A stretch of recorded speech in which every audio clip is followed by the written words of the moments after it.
এই পুরো মহাবিশ্বে কার হুকুম চলে? ওই পুরো মহাবিশ্বে কি জিবরাইল আলাইহিস সালামের হুকুম চলে? আল্লাহর কোন ফেরেশতার হুকুম চলে? কোন নবীর হুকুম চলে? তাহলে কোন মানুষের হুকুম চলার কোন প্রশ্ন ওঠে? পুরো মহাবিশ্বের কোটি কোটি গ্যালাক্সি, কোটি কোটি গ্রহ নক্ষত্রে আল্লাহর হুকুম চলে।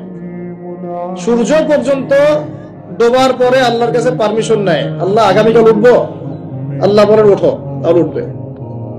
একদিন আল্লাহ বলবেন না, ওঠার দরকার নাই, সূর্য তখন উল্টা দিক থেকে উঠবে, পশ্চিম দিক থেকে। ওই দিন কিয়ামত হয়ে যাবে।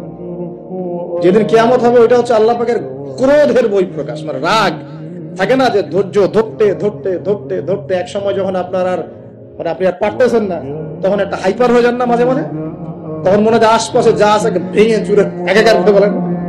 ওই যে পৃথিবীর নিচে যে আগ্নেয়গিরিগুলো আছে, শক্তি সঞ্চার করতে করতে করতে করতে এক পর্যায়ে বিস্ফোরিত হয়ে যায়, তখন আর পৃথিবীবাসীর তো কোনো হুঁশ, তখন আর উপায় থাকে না। তো এরকম কিয়ামতের দিনটা হচ্ছে আল্লাহ পাকের ক্রোধের বহিঃপ্রকাশ, মানে এক হুকুমেই পুরো মহাবিশ্বের সব গ্রহ ধ্বংস হয়ে যায়, এক হুকুম। তো পুরো মহাবিশ্বে আল্লাহ ছাড়া কারো হুকুম চলে?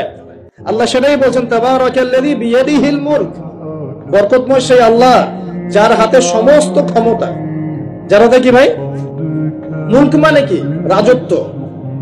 এখনকার তোমরা যারা পলিটিক্যাল সায়েন্স পড়াও, তোমাদের বা আপনাদেরকে বলছি, রাজত্ব মানে কি? রাজত্বের ইংরেজি প্রতিশব্দ কি? সভরেন্টি। মানে বলেন, সভরেন্টি মানে কি? সার্বভৌমত্ব। মানে কি? সার্বভৌমত্ব। আল্লাহ পাক বলছেন মহাবিশ্বের সার্বভৌমত্ব আমার হাতে।